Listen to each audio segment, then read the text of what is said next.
If you're still here with me, thank you truly. I know how it feels to live in a space that's always asking for more of you. And I hope that even just one of these habits gave you a little relief. Not a perfect house, not an overnight fix, just a bit more calm in your day and a little less resentment in your routines. These are the shifts that helped me stop feeling like I was constantly cleaning, constantly catching up, constantly behind. And I know they can help you too. One habit, one small change at a time. And if you're craving something deeper, not just how to clean, but how to finally let go of what's been weighing you down. I'm sharing something new tomorrow that I think will speak to you. It's for that part of you that's ready to create space, not just tidy what's already too much. If today's video helped even a little, I'd love for you to subscribe or just leave a comment below. Let me know which habit you're going to try first, or which one quietly clicked for you as you listened. You don't have to do it all, you just need to start where you are, and we'll figure the rest out together.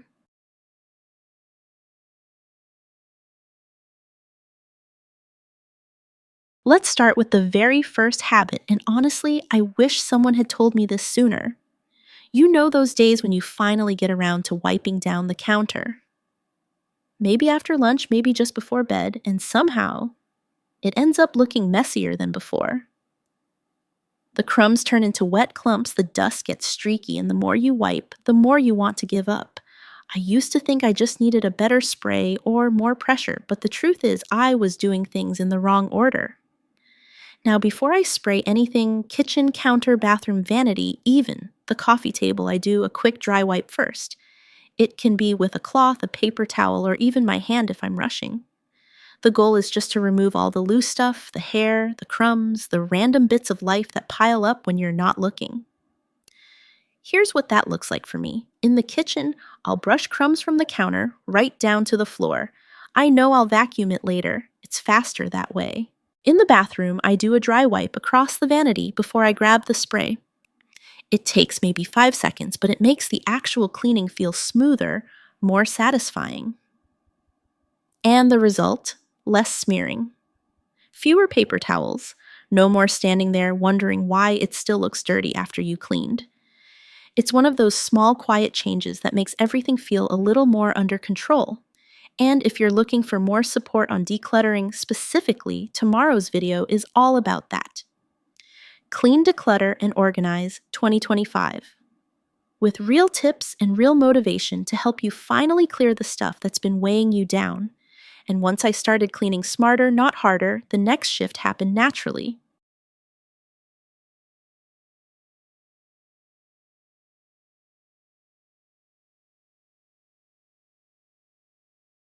Next, the second habit that really shifted how I clean.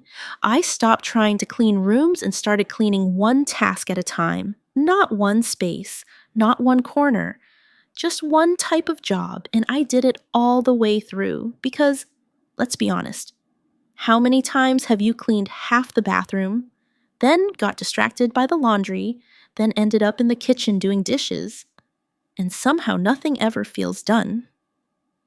Now, when I clean, I think in tasks. Today might be the day I clean all the mirrors in the house, hallway, bathroom, bedroom.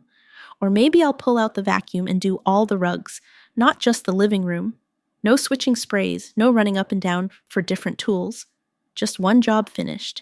Here's a real example. Last week I knew I had 20 minutes before a school pickup, so I grabbed the duster and did every shelf in the downstairs. Not perfectly, not Pinterest worthy, but done. And honestly, that feeling of finishing something, even one thing, gave me more peace than a half-cleaned house ever did. Try it. One task start to finish. Then let the rest go for now.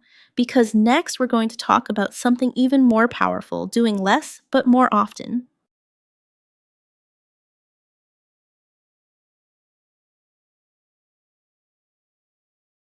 Now on to the third habit, the one that finally gave me my weekends back.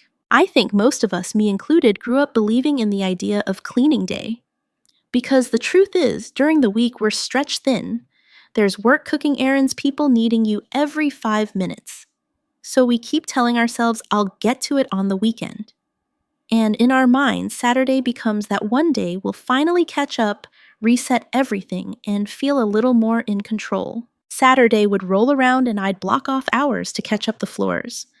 The laundry, the fridge, the kids' rooms, the mystery smell under the sink. By the end of the day, I was tired, resentful, and honestly, the house still didn't feel clean, just less dirty. For now. And it hit me this wasn't working. I wasn't lazy. I was just trying to do a week's worth of mess in one exhausted afternoon. So here's what I do.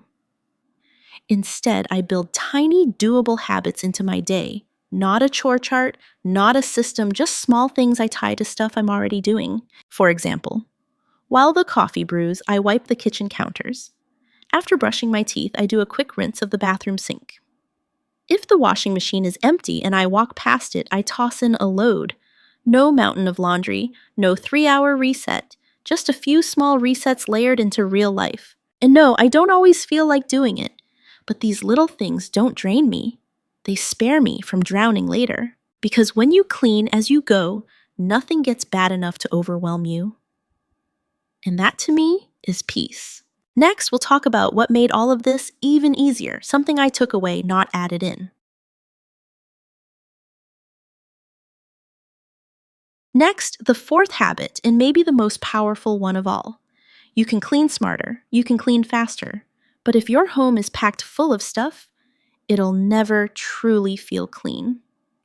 I say that with so much love because I had to learn it the hard way.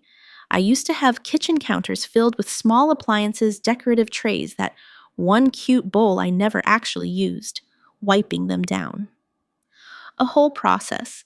Move, spray, wipe, dry, put everything back. It wasn't cleaning, it was rearranging clutter. So I started letting things go. Not because I suddenly wanted a minimalist house, but because I was tired. Tired of moving things just to reach the surface underneath. Tired of resetting the same spots every day. Here's what changed. Now I can wipe the kitchen counter in under 30 seconds, no shuffling. Dusting the living room takes me maybe 3 minutes because I don't have to work around stuff anymore. Even things like throw pillows, I used to have 6 on the couch, and I was picking them up off the floor every single night. Now I have 2, that's it. Peace.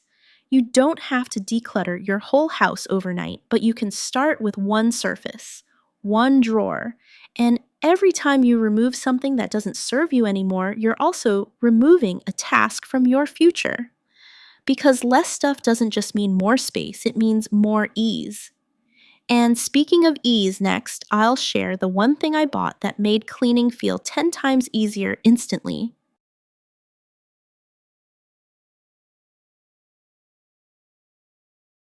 After I decluttered, I started to notice something else. Cleaning was faster, yes, but it still felt like a chore sometimes. And I realized a big part of that wasn't the mess. It was the tools I was using. For years, I struggled with a mop that barely picked up anything, a vacuum that sounded powerful but left crumbs behind. And every time I used them, I ended up frustrated, like I had to fight the mess just to keep up. So I finally gave myself permission to invest in better tools. Not dozens, just the right ones. A vacuum that actually works on my floors. A steam mop that makes me feel like I deep cleaned in 5 minutes. A dusting wand that reaches the ceiling without dragging out a ladder. Here's the key. It's not about having fancy gadgets. It's about having things that make the job easier, not heavier. When your tools work with you, not against you, you're more likely to get the job done. Not perfectly, but consistently. And honestly, that consistency is where peace starts to grow. Next, I'll show you one of the simplest cleaning rules I live by and how it keeps me from ever having to clean the same spot twice. This last habit is so simple, I almost didn't take it seriously at first.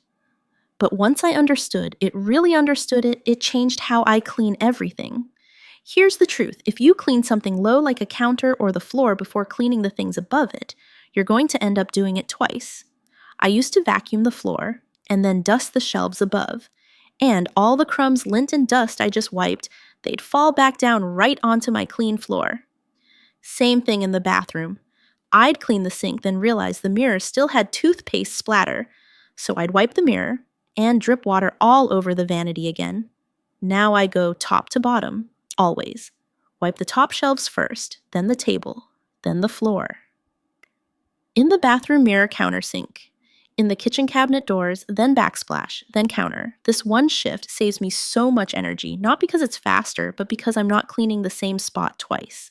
And when you're tired, overwhelmed, or short on time, that matters more than you think. If you're still here with me, thank you truly. I know how it feels to live in a space that's always asking for more of you.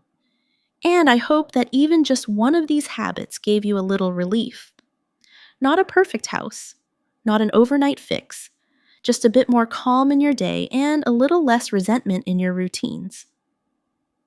These are the shifts that helped me stop feeling like I was constantly cleaning, constantly catching up, constantly behind. And I know they can help you too. One habit, one small change at a time. And if you're craving something deeper, not just how to clean, but how to finally let go of what's been weighing you down. I'm sharing something new tomorrow that I think will speak to you. It's for that part of you that's ready to create space, not just tidy what's already too much. If today's video helped even a little, I'd love for you to subscribe or just leave a comment below. Let me know which habit you're going to try first, or which one quietly clicked for you as you listened. You don't have to do it all. You just need to start where you are, and we'll figure the rest out together.